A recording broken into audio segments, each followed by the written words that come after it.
with the City Council. Please mute. And sidewalk of Tuesday, December 30th, 2025. I call this meeting to order at 7:04 p.m. The school committee meetings provide American Sign Language, Spanish, and Portuguese interpretation via Zoom. You can find the instructions on how to access live interpretation on the agenda on the school committee's website and when you register to join via Zoom.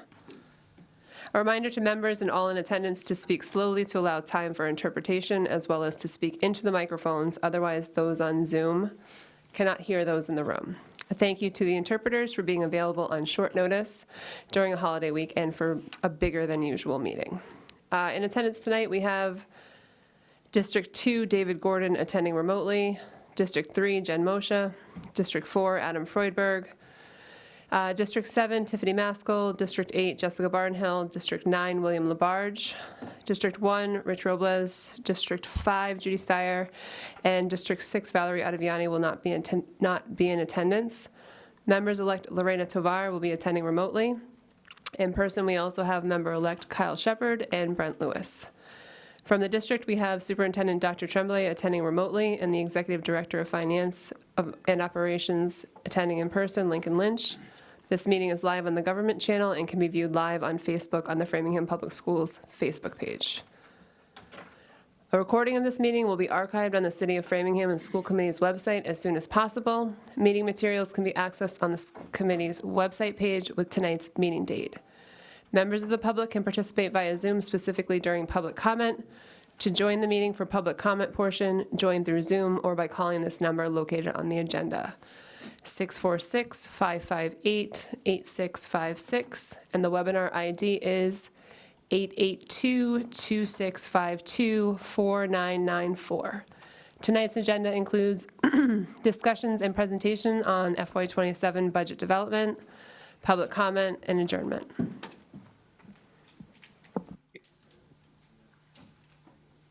The City Council will come to order on December 30th, 2025. I don't know why we're getting an echo.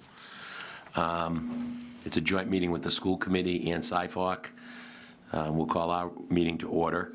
And in attendance tonight, we have Councilors-elect John Stefanini, Councilor-elect Mary Kate Feeney, sitting councilors that are present in the meeting, Councilor Cannon, Councilor Kane, Councilor Bryant, Councilor Ward, Councilor Malik, and myself, Phil Ottaviani. Somebody's got their microphone on. Or computer mic on. I'm not on the Zoom. I don't know who it is. All right. Attending remotely, we have Councilor Christine Long. We have Councilor Janet Lambrino, Councilor Leslie White Harvey attending remote. And I believe we'll have other councilors joining us. With that, I'll turn it over to SIFOC to open up your meeting. Opening the meeting on December 30th, present are Ken Russo, Sheen Silk, Charlie, Daniel Doobie, Nicole, Bill McCarthy, Todd, and Leroy Watkins. Okay. The first order of business is the discussion, the presentation, background material was added. As per the Framingham Charter, Section 4, Article 4, Section, or Article 6, Section 1B, at least 180 days before the beginning of the fiscal year, the mayor shall request a joint meeting to be held of the City Council and the School Committee to also include the Superintendent of Schools, SIFOC, to review the financial condition of the city, revenue and expenditure forecasts, and other relevant information prepared by the mayor to develop a coordinated budget. At this meeting, the public shall be provided a time to share their thoughts on potential budget priorities during the budget development process. Presentation by the mayor's office on the initial fiscal year 2027 outlook, expenditures and revenues. We'll turn it over to the mayor's office. Thank you, Mr. Chairman. Just as a brief opening remarks, as you stated, the changes made to the charter by the voters back in November included a number of changes in the way we deal with preparing each fiscal year budget. And the first event to take place under the new changes is tonight's meeting, which calls for the mayor to request a joint meeting between the City Council, the School Committee, and SIFOC. And I appreciate the cooperation of everybody that's participating tonight.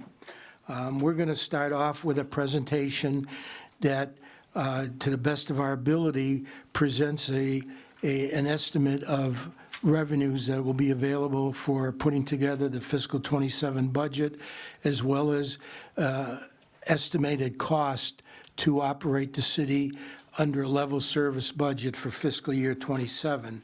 And my understanding that following that, Lincoln Lynch from the school department will make a presentation as it pertains to the school part of the budget for the city.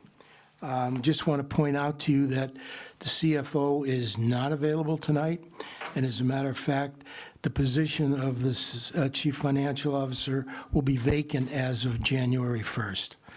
With that, I would like to call on Mike Tessino, our COO, to make our presentation.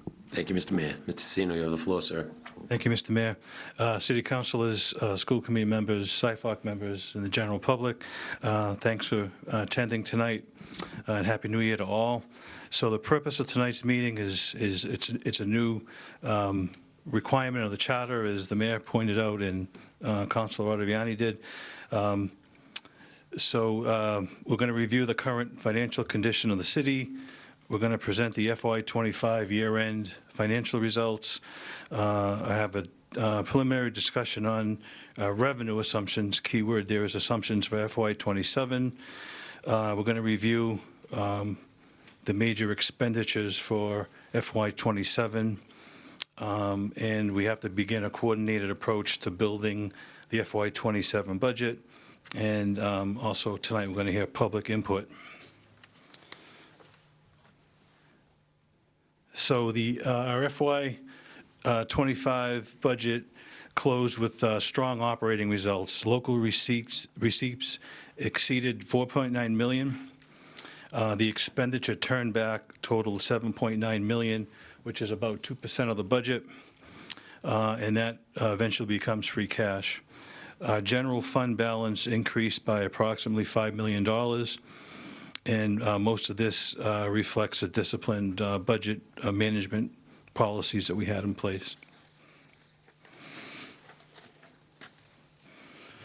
So the FY27 revenue overview, I can't stress enough, these are preliminary and conservative numbers. We're going to look at the real estate tax levy, state aid with quite some uncertainty, local receipts, and other reoccurring revenues.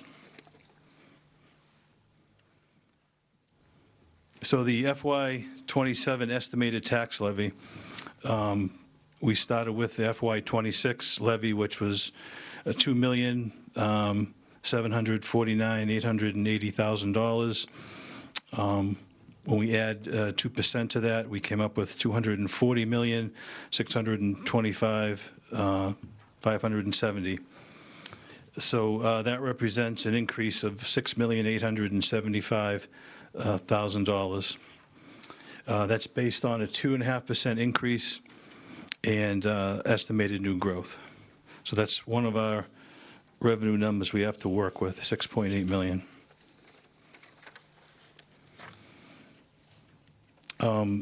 State aid increases over FY26. Again, this is estimate. It's an estimate, and it's conservative.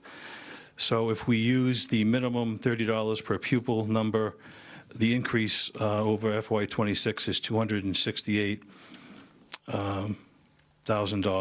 $268,635.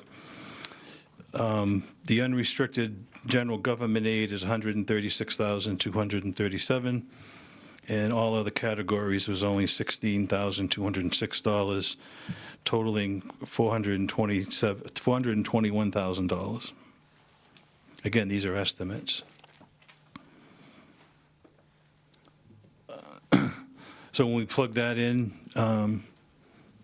to our normal state aid numbers compared to last year, we end up about $8 million more. So the new estimated number is $380 million compared to $372 million, and I'm kind of rounding, I know that.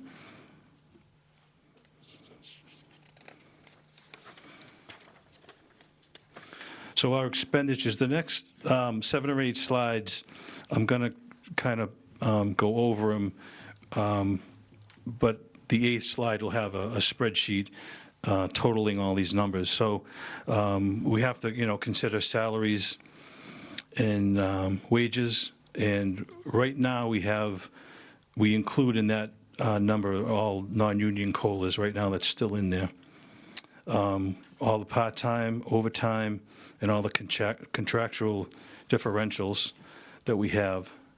And the difference is $3.7 million. Continuing on to the expenditures for general operating, we have our energy costs, our tech support, purchase services and maintenance, small capital. We lay out what we had in FY26 and what a level service number would look like and what the difference is, but we have this in a spreadsheet in the next few slides.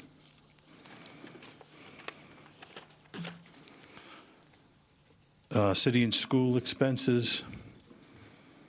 We have retirement, Medicare, and insurances, unemployment, and workman's comp. The next slide is snow and ice. We didn't change snow and ice depending on what kind of a winter we have. Salary reserve, we bumped up a little by $161,000. Medicaid consultants not changing. And the committees and articles are going down. Debt service is going up by $438,000. The next slide gives us the cherry sheet overlay and tax title numbers. Again, this is all going to be in the spreadsheet in 2 more slides. And one of the biggest hurdles that we're dealing with right now is what the health insurance is going to cost. So the GIC announced an average increase of around 10%. Individual plan increases may be higher. They recommended budgeting an additional 15%, but our preliminary estimate was almost 14%. The difference in increase in health insurance for the city, all city employees, school and city, looks like to be about $6.5 million. And we won't know for sure when they vote on the benefits and the rates sometime in February 26. So this is another big number that we have to juggle that is uncertain.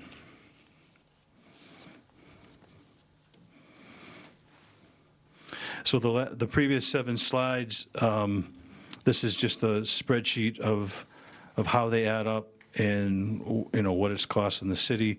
We don't have the school and the Keefe Tech numbers plugged in yet. It's still a little too early for that.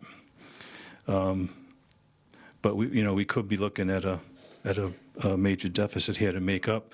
Right now, we're talking about switching from level service budgets that were submitted to level funded budgets. We have to look at those numbers very closely, but there's a good chance we may have to go to a level funded budget. So what are the next steps? Align our expenditure requests from the departments with what our available revenues are. We started to do that, and right now we think we may have to go to a level funded budget to make that happen. We have to continue our discussions with our school partners. We have to refine all of our revenue estimates because they are just estimates. It is a little too early to be talking about this right now. The mayor has talked about possibly increasing the employees' health insurance copay. We understand that's a big undertaking, but it's something we need to look at and be ready for. Of course, we want public feedback. That's why we're here tonight. And we have to present a balanced budget, obviously, by March 2nd with the new changes to the charter on the next slide.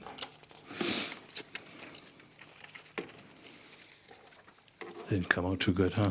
It printed out clearly, but on the screen, it's kind of blends in a little bit. But these dates, I can't stress enough how important they are with the changes. So the school committee budget is due to the mayor on February 10th. It's much quicker than last year.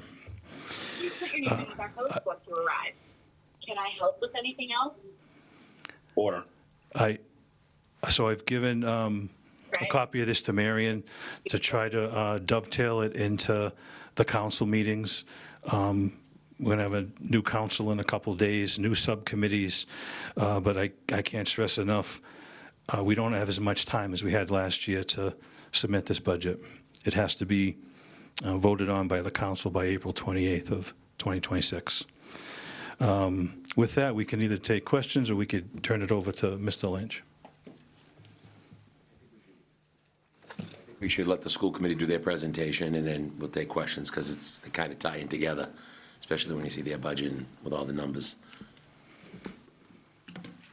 Right, I agree. We can turn it over to Lincoln Lynch for FY 27 budget presentation if you're ready. Sure. Okay. Thank you, Madam Chair. If Marion, you have the presentation available? I'll go right to slide number 3. Yep. Yep, great. So, good evening, everybody. So slide number 3 here shows where our FY27 budget is as of now. This includes everything that principals and directors have submitted to us. So as you can see, it's an 8.26% increase on the FY26 budget.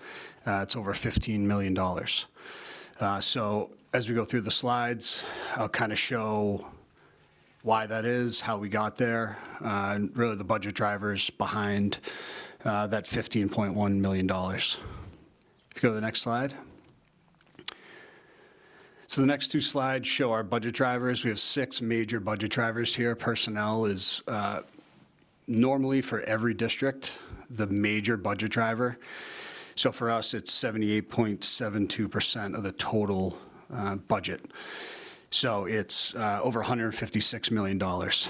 And as you'll see, the salary increases explained there. We do have some significantly high percent COLAs. So what you have to also factor in, it's not just the COLA, it's the step and the lane as well. So we are in year 3, or we will be in year 3 next year with most of our contracts. So you'll see a 3.5% increase with a new step. Some units move lanes. And then you'll see non-bargaining at the end, which we, past practice, we've followed what the teachers get, but there are no steps, no lanes for non-bargaining, so it's a true 3.5%. One thing we do right off the bat, we cut $5.75 million out of the budget. We see significant turnover in salaries every year. So instead of having a huge surplus at the end of the year, we cut it out at the beginning to give more of a true budget and true look at what we're going to spend for the next year. You can also see almost $4 million funded by grants and $2.9 million funded by revolving. That revolving, the majority of that is our extended learning time or before and after school programs, which are tuition-based, and the majority of staff are paid out of that revolving account. Next budget driver that we have is our special ed tuition and our transportation. It's $32.6 million overall. To the operating budget, it's $16.2 million is included in that number that I gave you on the third slide. But you can see it's a significant amount of money. It's about $1 million more than this year we're projecting out. Private schools are going to increase over 3%. We're projecting collaboratives are going to increase over 5%. We do and will continue a program at the Farley Building. It's an 18 to 22-year-old program. We currently have 6 students there. Next year, we're projected to have 15. So we save over $500,000 by doing that. So instead of the students going to an out-of-district placement, they stay at Farley. They're transported to Farley. They get to stay in their community, which is a great thing for the students, and it also saves a significant amount of money. Third budget driver here on this slide is the yellow school bus operation, as well as our McKinney-Vento or homeless transportation.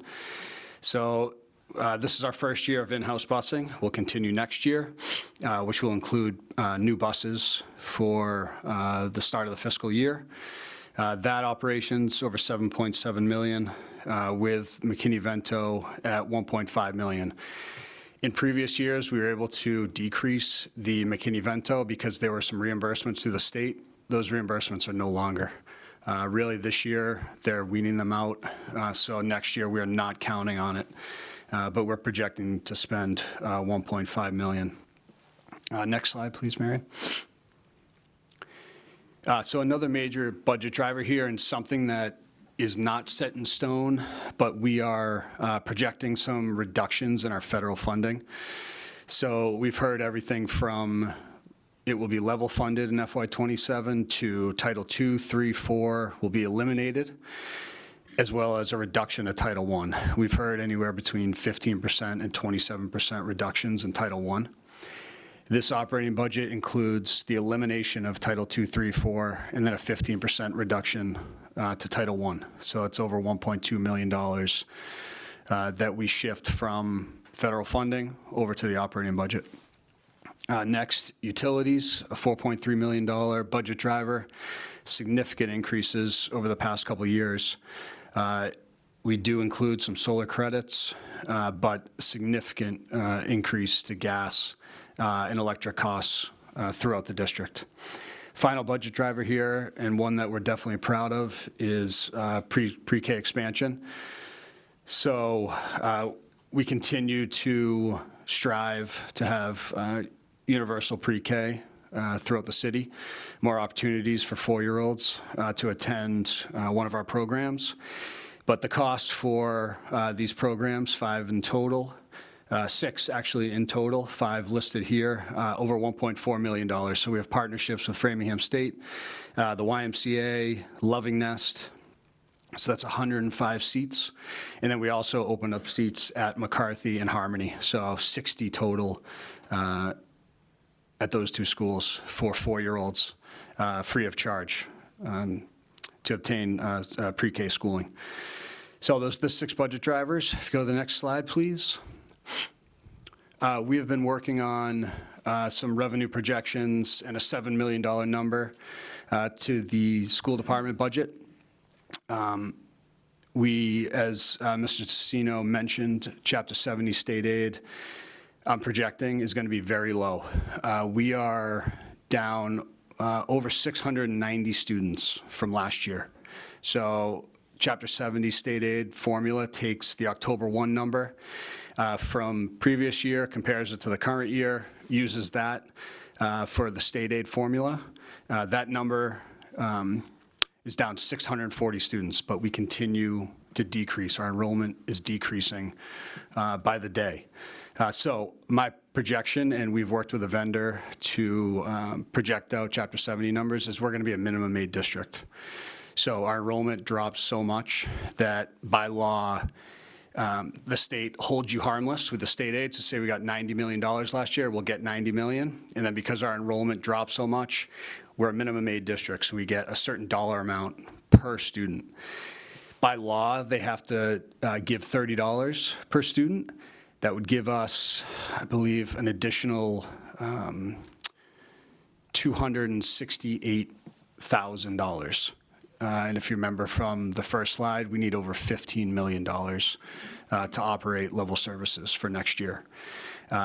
This current year, the per pupil amount is $150. If they go back to that for 27, I'm hearing that there's a good possibility that might happen because so many districts, their enrollment have dropped just like ours. So we're not alone. A lot of cities, their enrollment have dropped, even a lot of towns. So I'm hearing that minimum aid number will be high. I don't know if it'll be 150, but if it does, that will jump another $1 million in revenue. So that number, when it comes out at the end of January, will be very important to pay attention to, because that could increase our revenues for the city by $1 million. Next slide, please. So, just a recap here, and working with the city and a $7 million number, we've been looking the past couple of weeks at an $8.1 million budget gap. So we have worked with departments. We're not, at this point, touching school individual budgets, but we're looking to reduce department budgets on the expense side by almost $1.3 million to close that gap. Even after we do that, we have a $6.8 million gap that we need to close.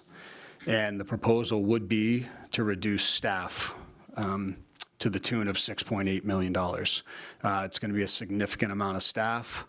Our enrollment, as I mentioned, is decreasing, continues to decrease, but a $6.8 million reduction in staff is going to be a significant hit to our staffing levels.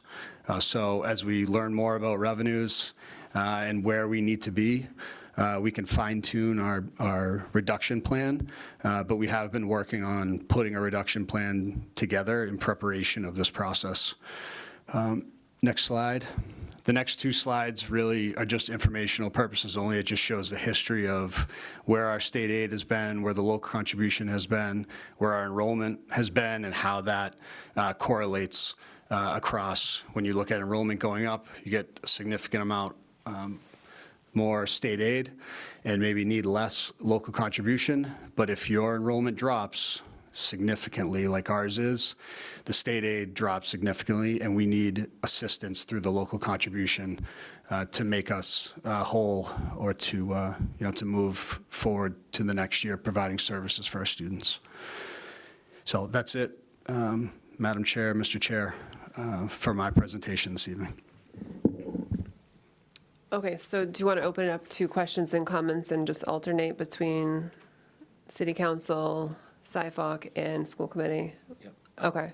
Yeah, why don't you start, ladies first, and we'll start with the school committee, and then we'll go back and forth. All right, are there any questions on the School Committee side? Comments? Ms. Moshe?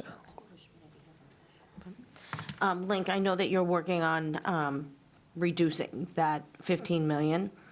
Where are you with that right now? We do have a plan that we've put together that, as mentioned, reduces expenses by 1.9 million and reduces salaries by over 6.8 million. That equates to over 105 FTE.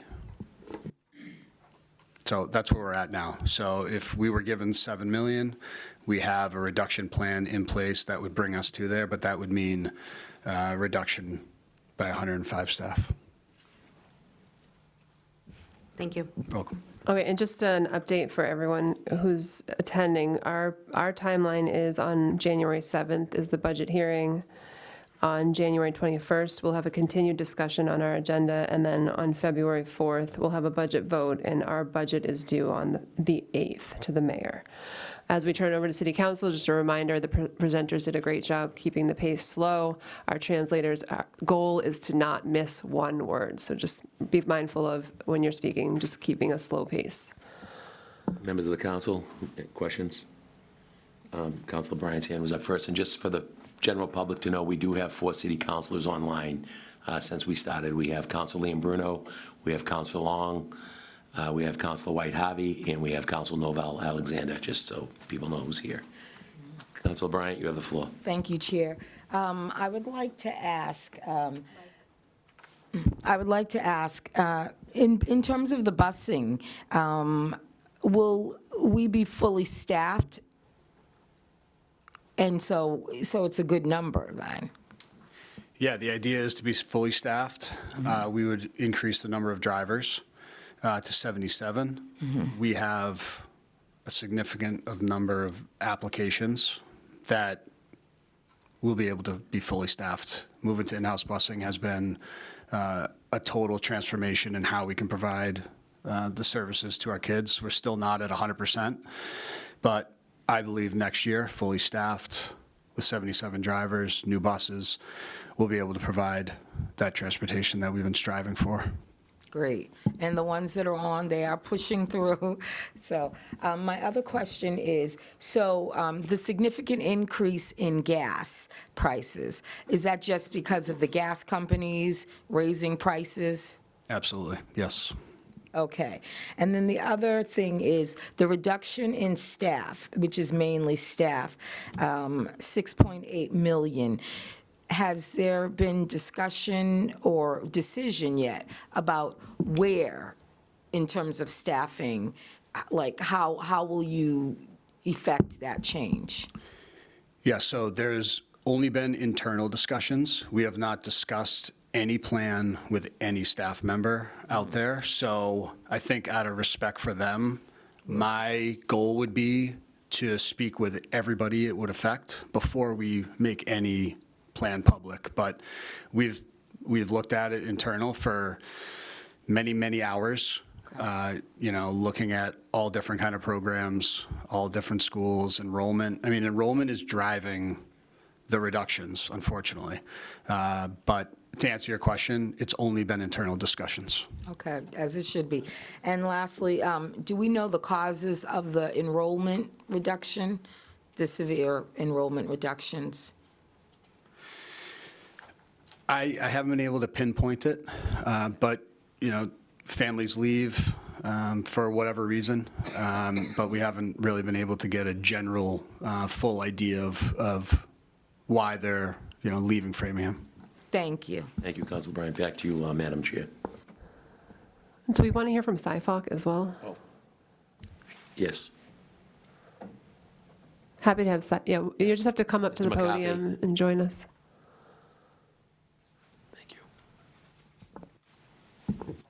Thank you. I'm Bill McCarthy from SciFoc, but I just want to let you know that we've only received this information the last few days, so as a committee, we have not met. What I'm going to say is strictly my own thoughts.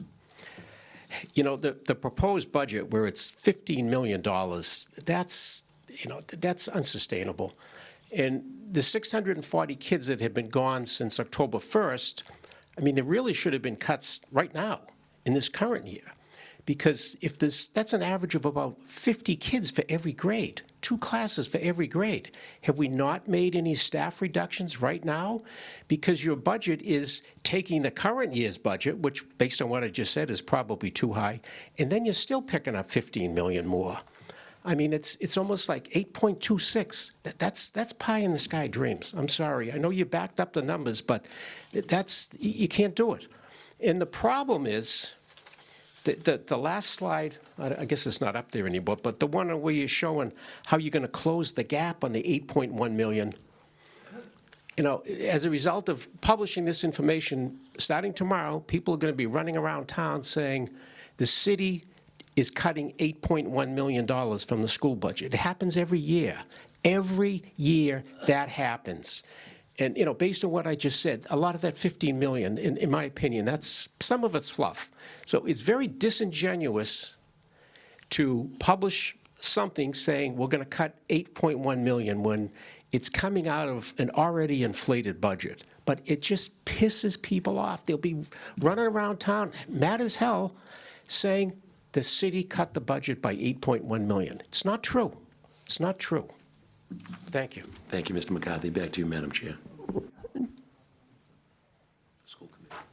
Did you want to react to that? We're alternating, so school committee next, and we'll come around. Go ahead, if you want to, I think. Just, I guess a point of information is this presentation has been posted for maybe 3 or 4 weeks now with the reductions. So, and just for everyone's information too, usually we present a budget that has 10, 20, 30, 40, 50 new positions. This has no new positions. There's no fluff in the budget. There's significant increases based on the collective bargaining agreements. The 3.5% increases with steps and lanes, which is really 6, 7, 8% increases for staff members. So just want to make it clear that I don't believe there's fluff in it, and it has been published for many weeks now. Are there any other school committee members who want a round one before we go to city council? Go ahead, Mr. Freudberg. Thank you, Madam Chair. Three quick things tonight. First of all, thank you to everyone who helped make in-house busing a success. This is the room where so many great ideas came, and it's now finally working. And as we look at a really terrible budget crisis going on right now of 105 potential positions, if there's any good news in anything, it's that in-house busing has local control. We set the salaries. We help set everything with that, and it's at $689,138 less than what it would be under the vendor model. And so in-house busing is not one of the reasons for this issue tonight, and it's something we should all be very proud of, taking back local control and helping have an educational delivery transportation system that is working in our community. Next up I wanted to comment on is the enrollment aspects. Obviously we have our work to do as a school committee before the February 4th vote to work on this internal plan and bring some transparency to it with respect to the staff and figure out ways to reduce the budget as best as possible with natural enrollment declines. There has to be a natural reduction. I fully recognize that. I do not recognize it enough to go as far as crossing that red line of derailing our educational values and our services and what we need to do for our children. And so that's where it comes with a really careful balance. And so on that enrollment, it's also really important to note, just from a big picture long-term planning, we still have more than 2/3 of our students enrolled living south of Route 9, where there are fewer schools. And so as we go forward and have conversations about long-term planning, we still very much need to focus on the Bethany property and what to do there, as well as other infrastructure throughout the community. And if you look at the data of where the enrollment loss is coming from, it is the north side school percentages versus the south side schools, and the percentages are just all over the place, with actually really heavy at the high school level. Elementary enrollment is not declining much at all. You can look at the data of 1.63 here, 1.38 there, 4.2 here.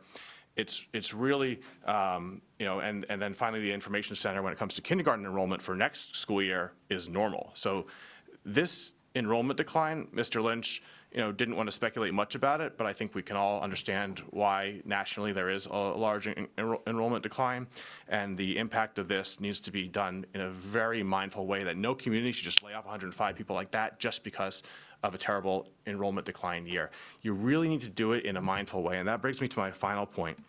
For over a year, we have known what this increase was going to be when it comes to our collective bargaining contract obligations. And yes, some of that, of course, as I mentioned, needs to be strategically reduced due to the enrollment changes, but not at this level. And so I guess my question to the CFO, who was at the bargaining table with us and committed to these numbers, is if you add up all of our collective bargaining contracts, the increase for FY27 is $9.3 million.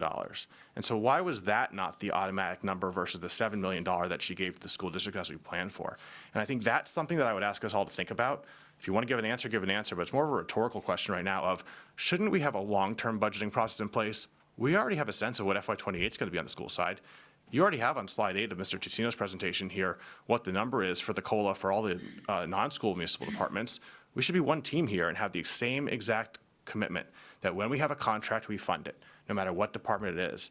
And the numbers right now are too low. So I ask us all going forward as we leave tonight to think about, how can the school department do our job to make that $8 million gap shrink?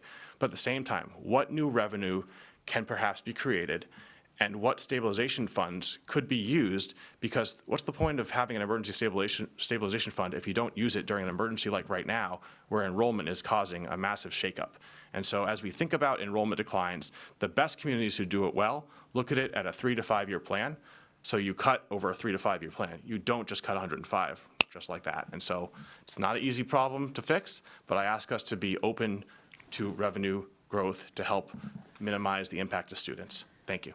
Thank you. The next city Thank you, council. Mr. Freudberg. Over to you. Yep, the next city council to speak was Councilor Ward, who raised his hand. Next. Thank you, Chair. Just to quickly address the last point made by Mr. Freudberg, I think, at least for me, one of the reasons the number given by the CFO, I would imagine, doesn't match the increase in salaries that the contracts laid out is because of the 600 decrease in students. I think that's a pretty substantial decrease in enrollment that creates a obvious financial challenge. I have a question. I don't know if it's for the mayor or Mr. Ticino. So I'm looking at the FY expenditure request summary where you left the total school and total Keep Tech budget numbers out. If we go off the 190 million for the schools, which is not their original number, it's the number that includes the 6.8 million in staff cuts, potentially. And if we just put the Keefe Tech budget same as last year, which I assume that's even going to be more, we come up with, 420, what is that, 400 and, 21,000. let me do my math here, 405 million. Is that correct? Yeah. So it's 405 million all in fiscal year 27 budget with 380 million in revenue. So it's, a $25 million deficit, including the schools cutting 6.8 million in staff costs. So I guess the question is, obviously you guys have done that same calculation I just did. What are the administration's thoughts at this point in time? That's about what the number is, the gap that we're talking about tonight, and that's why we're having this meeting, and we're going to have a lot more meetings. The problem is the state aid is not there, and we don't have any good reason to think that Lincoln is more optimistic than we are about getting more state aid than we already anticipate. The governor's budget won't be out until the end of January, so we won't even know until then what she's proposing. And then we have to wait to see what the House and the Senate come up with. There is some options to consider to help close the gap, but none of them are great. One option is to exceed 2.5% levy. Another option is to, as Mr. Tassino mentioned, try to get the employees to take on a larger share of their cost of the health insurance. Another option is to dig deeper into our free cash account. And basically, that's it, unless the state comes up with more money to help close that gap.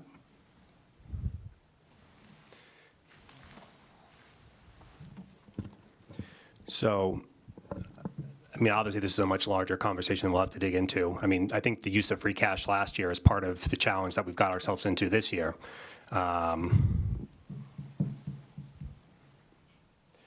We're probably going to have a long conversation about the tax levy, and even if we do something like do it on the tax levy limit instead of the tax levy itself, which I know we've done in the past couple of years, which is technically, what Prop 2.5 says. I know I don't want to create I'm not expecting you guys to have all the answers, but, for the school department to come forward and say, we're expecting 6.8 million in staff cuts, that's a lot of hurt, and even if there's a lot of student decrease, and so I guess I'm just looking for actual, some of the other concrete ideas on how we're going to spread this out a little bit across the city, unfortunately. So those are my comments. Thank you. Madam Chair. Ron DeSivock next.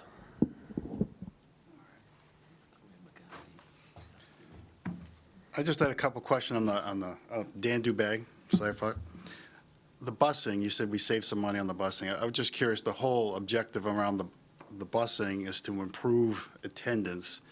Any feedback that says attendance is now improved a lot, the same? Any comments around the expected results from the busing program? And then the second thing I'd say is around the 640 reductions. And we don't know if those 640 kids show back up next year, right? So you don't want to lay off a bunch of teachers and then turn around and, the kids all came back. So I understand how that works. Given the budget considerations, is there any movement in saying things like, could we work on the salaries and reduce the increases in lieu of a reduction? Is that even possible? We do that in a lot of companies, in lieu of a raise, hold back any reductions. Is anything creative like that could we do? It's just a question.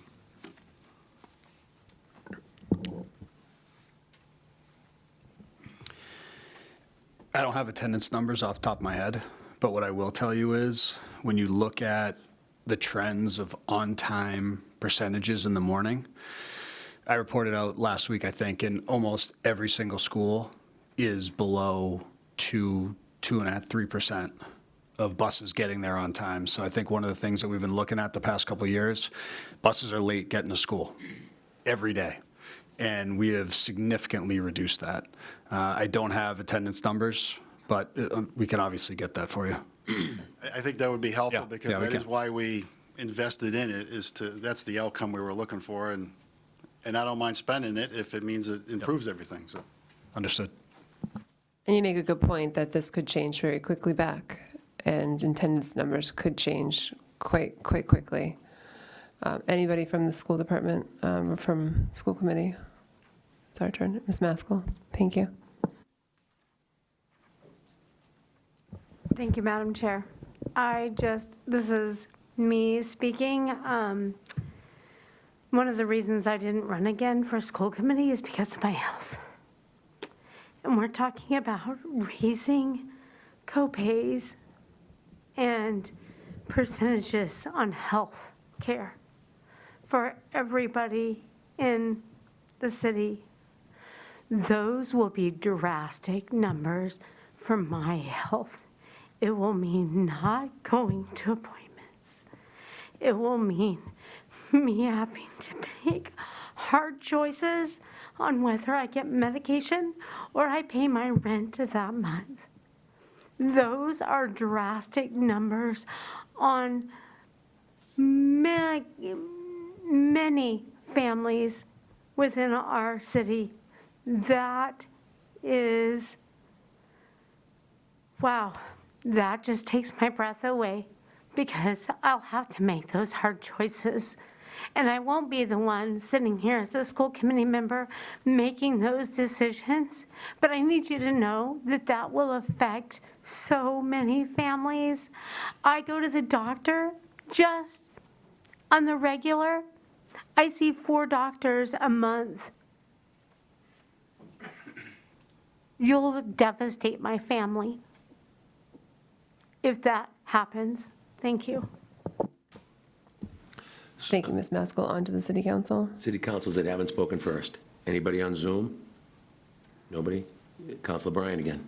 Well, I think everyone should get around 1 before anyone gets around 2. We have a bunch of people in the room. Mr. Cannon, did you have your hand up? You didn't? He didn't Okay. have his hand up, but that's okay. Yeah, if your hand wasn't up, if it's up, put it up. But the only 2 hands I saw were Tracy and Brandon's. Councilor Cannon, if you haven't spoken, your hand is up. You're next. Thank you, Mr. Chairman. It's a helpful meeting to have, I suppose. We'll figure out how best to make use of this time as we move forward in this process. I don't know how actionable tonight is. I mean, we could spend here all night kind of talking about broad stroke issues. I don't know that that's incredibly wise. Some of the things that I'd like to learn about as we move forward, I don't know that we're in a position, I mean, the revenues are all over the place. I don't know that we have anything meaningful that we can really rely on. I'd like to learn more about why our revenue receipts exceeded the estimates by nearly $5 million. 2% of the budget, nearly $8 million in those turnbacks. I'd like to learn more about that. Tonight's not the time, but as we drill down, and I don't know who the acting CFO is, Mr. Mayor, is there an acting CFO at the moment? Not yet. Okay, so is the current CFO still the CFO? Yes, And the current CFO is not in attendance tonight? that's correct. That's incredibly troubling, and I'm glad you're working to remedy that, because I still don't have, after we've talked about some of the, whatever we're going to call the accounting crisis that was discovered by Councilor King a number of weeks ago, I don't know what numbers I can rely on and what I can't, and I suspect others in the room feel the same way. But we'll tighten that up and gain comfort there. I thought Mr. McCarthy and Mr. Doobie had some very thoughtful comments from SIFOC. We should probably include SIFOC in more of these discussions. We're down 690 people. I can't figure out why we seem to be thinking that those numbers are suddenly going to reverse. If there's, I'm not deep in the weeds on that, but is that optimism?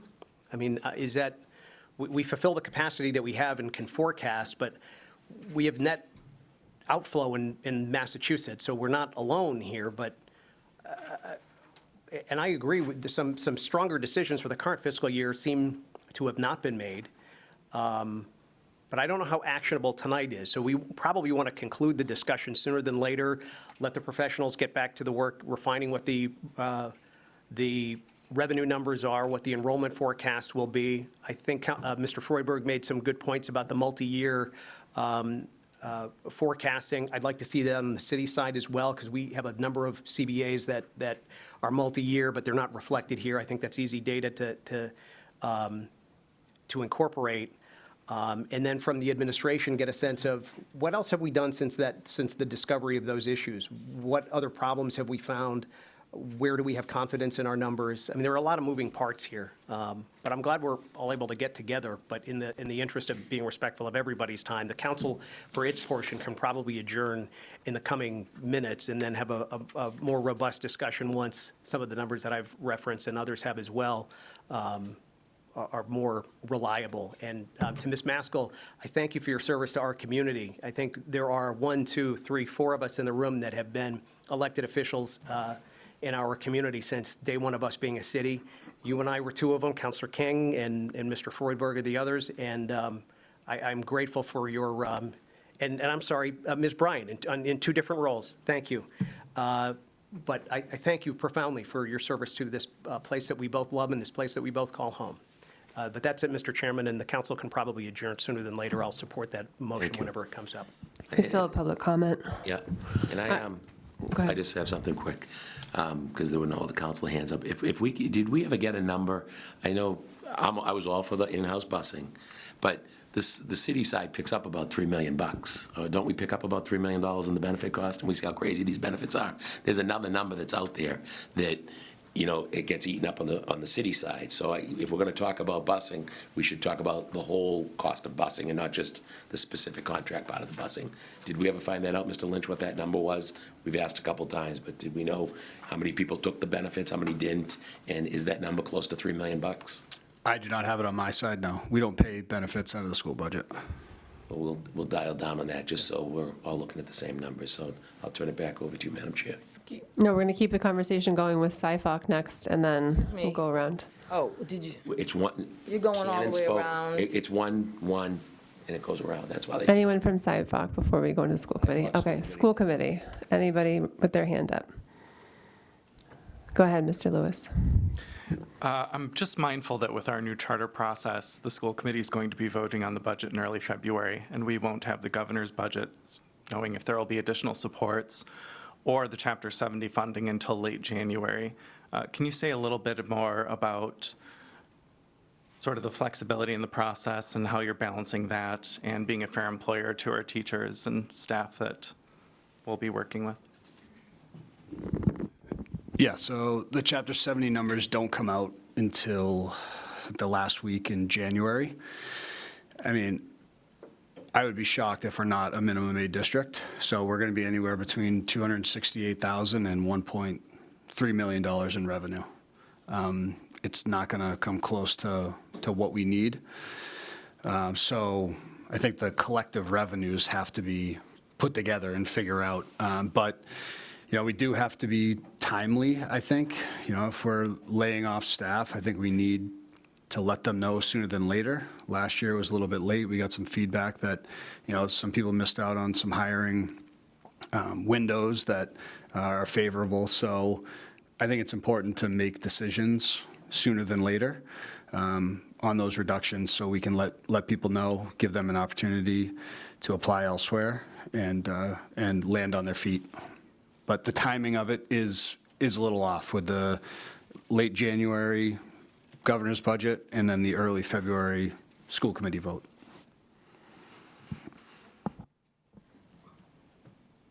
All set, thank you. And just mindful of the time, it's at 7:58, so are there any we'll turn it over to you for new questions from your.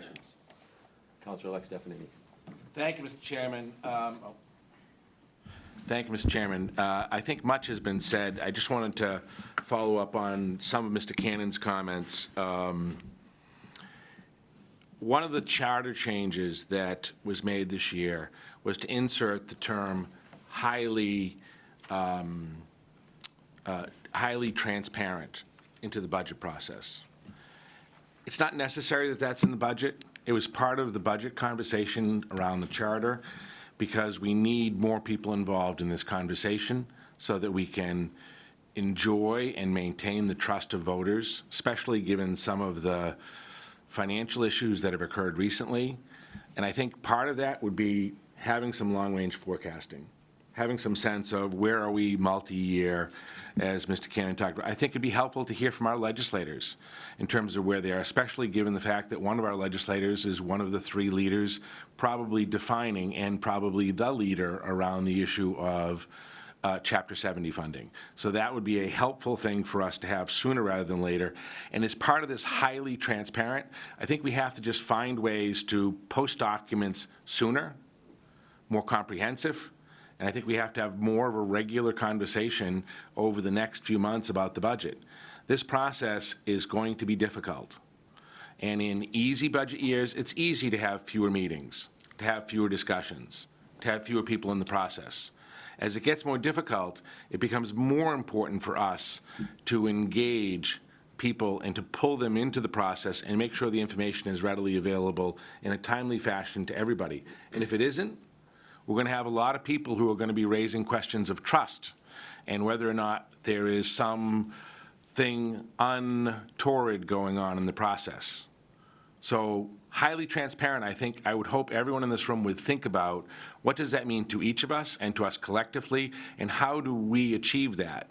The school budget, which I've been following, that presentation is 3 weeks old. It's gone over, it's been part of it. We need to figure out how we do and achieve more of that as well.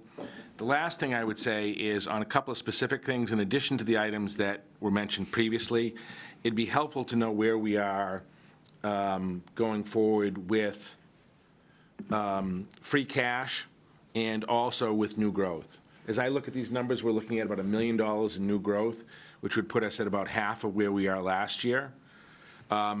Given the January 1 assessment dates, I would assume, Mr. Assessor, that we should have a pretty good handle on what our new growth looks like.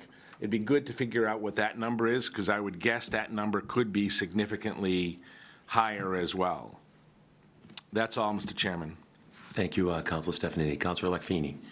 Well, we're going to go to SIFOC. Anything from SIFOC? No, SIFOC. And I think school committee, we're wrapping up as well.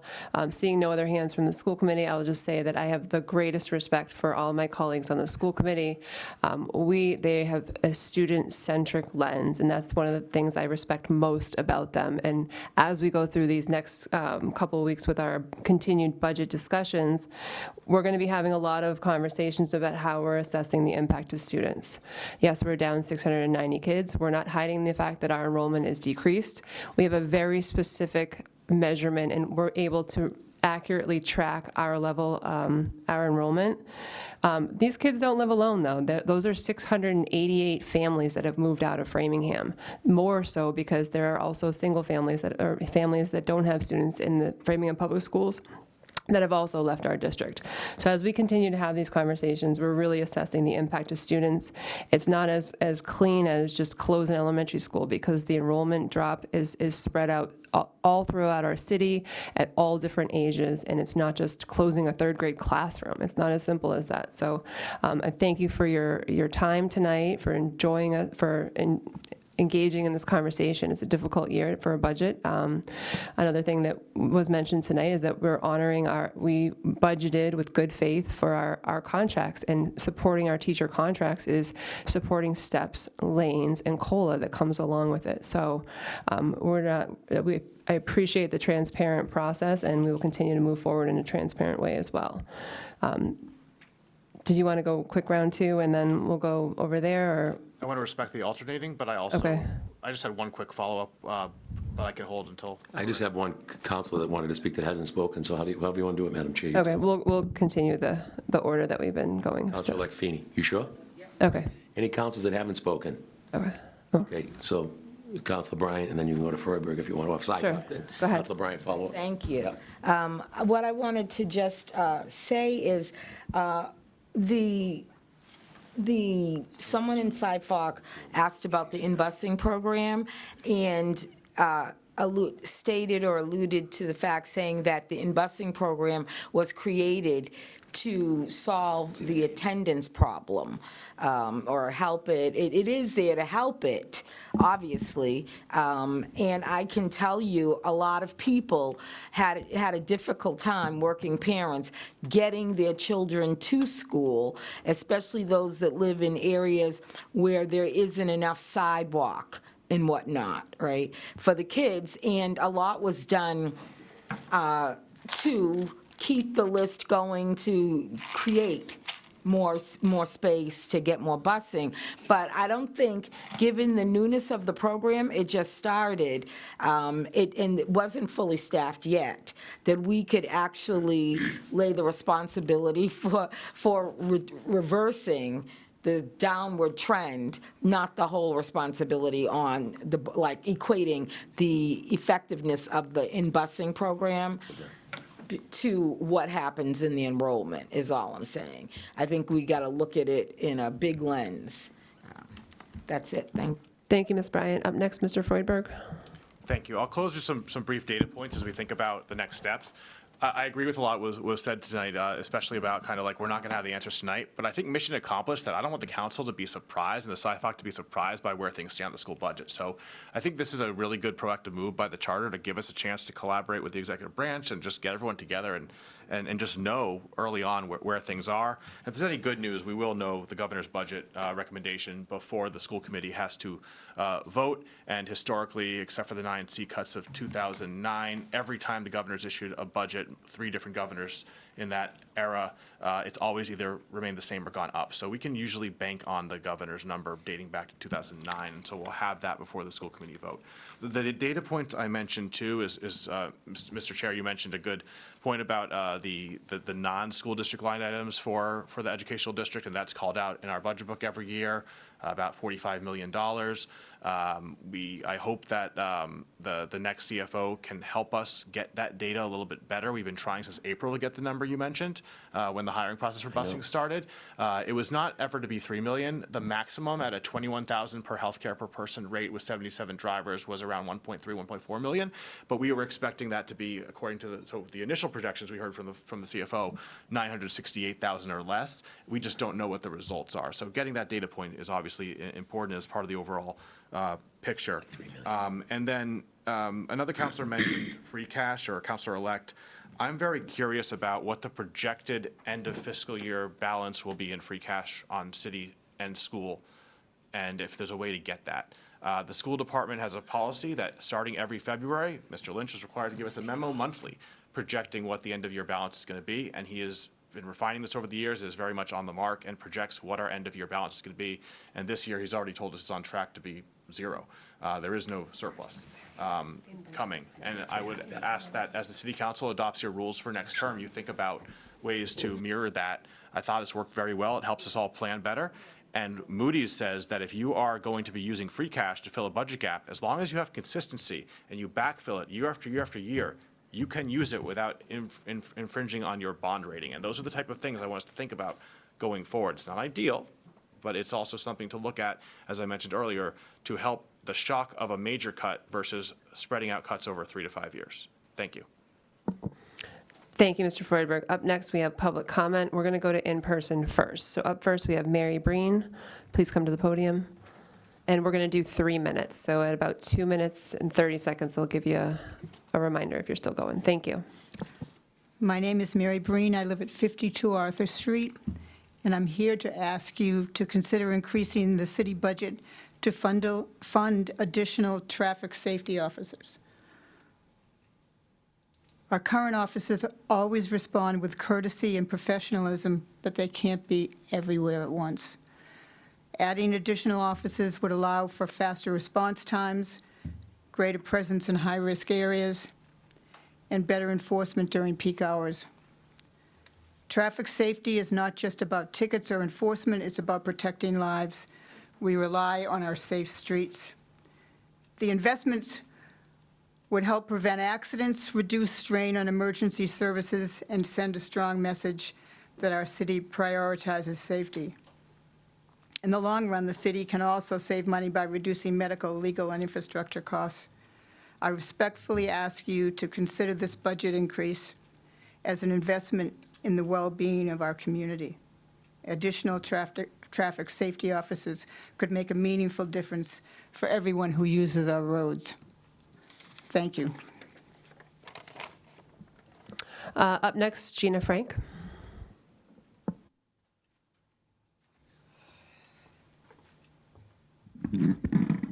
Tall.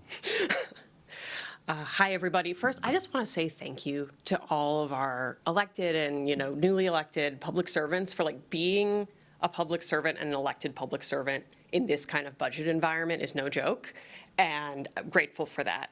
Also, my name is Gina Frank. I live at 49 Warren Road, and hearing all of this, what sounds like a sizable budget gap is very concerning to me.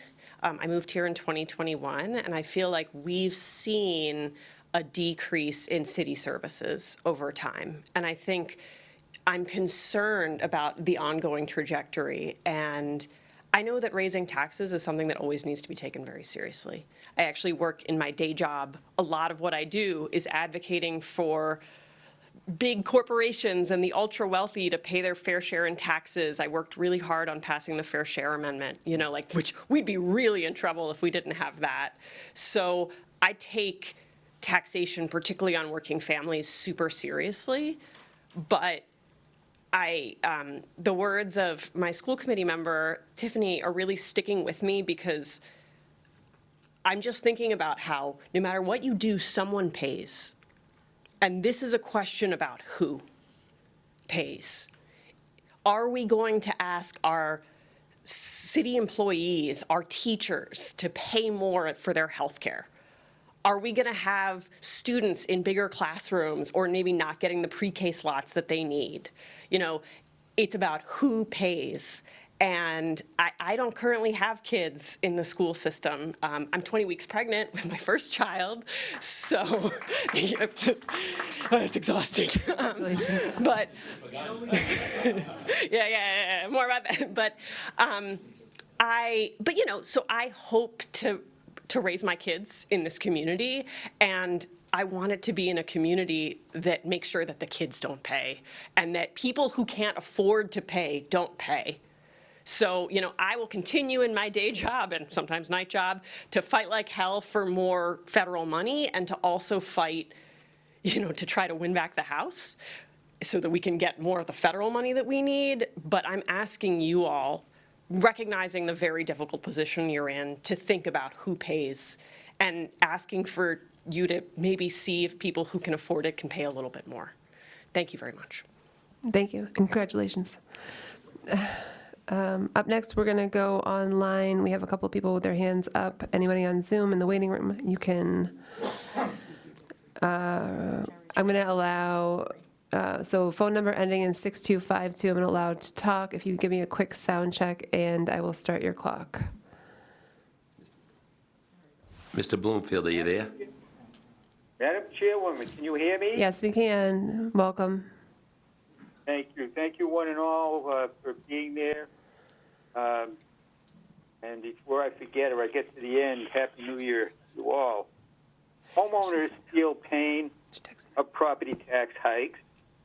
Indicators show even higher taxes, over 2.5% coming. No projection reflecting city infrastructure. No 5-year plan that's been visible to the people of Framingham. Financial requirements published. For 8 years, SIFOC has been underutilized, causing less than adequate oversight. We can do better. Errors over every city and school department area have occurred, even in town meeting years. SIFOC should have been strengthened from the very beginning of the Framingham becoming a city. Realize now our state government is in a financial mess. Nonetheless, Framingham needs to address more financial support from Beacon Hill. Our partners on Beacon Hill need to be brought in, and they need to be brought in very hard and fast. Massachusetts will lose SNAP funds because our state government will not provide verification as to who is getting federal SNAP money from Washington. Tip of the iceberg, is Massachusetts full of waste, fraud, and abuse? Are we like Minnesota? Are we? Why has our state congressional delegation been at every turn been hindering common sense success? Why has the state auditor been stopped from doing her job? Cyfoc, forget who appointed you. You have a necessary place at the table. Demand to be seated and heard. I don't know what time you have to get this straightened out, this situation, but it has to be dealt with in an effective and intelligent and in a way that is understood by all. Checks and balances, vigorous oversight, operational and financial. Do not be pushed aside. Fellow residents need your help now. Cyfoc, be part of the situation, deal with this issue. The city and state need to be doged. Metro West Medical Hospital. 20 seconds remaining. Yes, given a D grade. What else could possibly happen? It's a for-profit hospital. I hope they're paying their share as a profitable hospital. Thank you, Mr. Bloomfield. Yes, that's it for now. I'm going to be talking a lot more in the future about all these things. Thank you. Thank you. Up next, Ms. Herb Chason. Thank you, Madam Chair. Herb Chason here, Agnes Drive. I have two questions.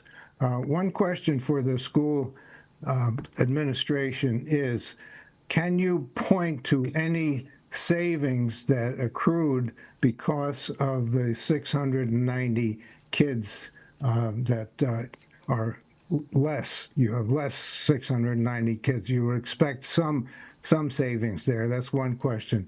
The second question is to the administration. Could you please explain why the number provided to the schools that they're shooting at is not higher because of collective bargaining? And I think that was brought up earlier in the evening. So I would like to know why that number, again, is not higher that the schools have to meet in order to make the whole process a little less burdensome, less painful. So those are the two questions, and I thank you very much. Thank you very much. Up next, we have Donna. Your fee, all comments will be accepted to the advice of the school committee, but may not be responded to tonight. Up next, we're going to go with Donna. I'm going to allow you. Okay. Want to just give a quick sound check and we'll start your clock? Hi, it's Donna Kilcoyne Orthifer, Appledore Road. All right, thank you. I have to agree that transparency is really important, and coordination also. As someone who goes to meetings and listens to different things, it just seems like a lack of coordination. Pre-planning, we all have to do pre-planning. Having, the budget and the tax levies having to be looked at again, and, trying to express that we need audits to make sure that we're on track. I'm concerned about our long-term bond rating as well, because we just don't seem to be coordinated. And, it's the perspective of people from all different walks of life in Framingham that are looking at what happens when your taxes just keep going up and up and up. And, I do see that people who, they need to pay their fair share. But you'll also need to understand, too, that I have a neighbor who, an elderly couple, that their house was foreclosed on because they couldn't pay their property tax, and their house was sold on auction, and they had to move out, and they really had no place to go. So there's different perspectives from all over Framingham, from different age groups, and I think we need to be respectful of that. And I'm glad that the charter changed to make this more transparent, because you really do lose the public trust if you don't have that. Thank you very much. Thank you. Before I accept a motion to adjourn, I'd just like to take a moment to thank everyone for your time and your thoughtful engagement on our budget discussion. So from the school committee department, from the school committee, is there a motion to adjourn? So moved. Moved by Mr. Labarge, seconded by Ms. Moshe. Any further discussion? I don't want to leave. But You can stay a little bit longer if you want. We'll go roll call vote. District 2. Yes. District 3. Yes. District 4. yes. District 6. Is Ms. Saviani online? She's not. Okay, sorry, she must have dropped off. District 7. Yes. District 8, yes. District 9. Yes. Yes. We Yes. are adjourned at 8:19 PM. City Council will take a motion to adjourn. So moved. Thank you, Councilor Cannon. Motion by Cannon, second by Bryant. No further discussion. Roll call vote. Councilor Cannon? Yes. Councilor King? Yes. Councilor Bryant? Yes. Councilor Ward? Yes. Councilor Malik? Yes. Ottaviani, yes. Out on Zoom land, we'll go with, I'll go in order. Councilor White Harvey? Yes. Thank you. Councilor Alexander? Yes. Councilor Taking one more, Bruno? yes. There you go. Councilor Liam Bruno? Yes. Did I miss anybody? Yes. Oh, Councilor Long, I apologize. Yes. Oh, thank you. We are adjourned. Thanks, guys. I'll entertain a motion. Second. Since everybody's present, we have no remote. I'll do a show of hands. Passed unanimously. We're adjourned.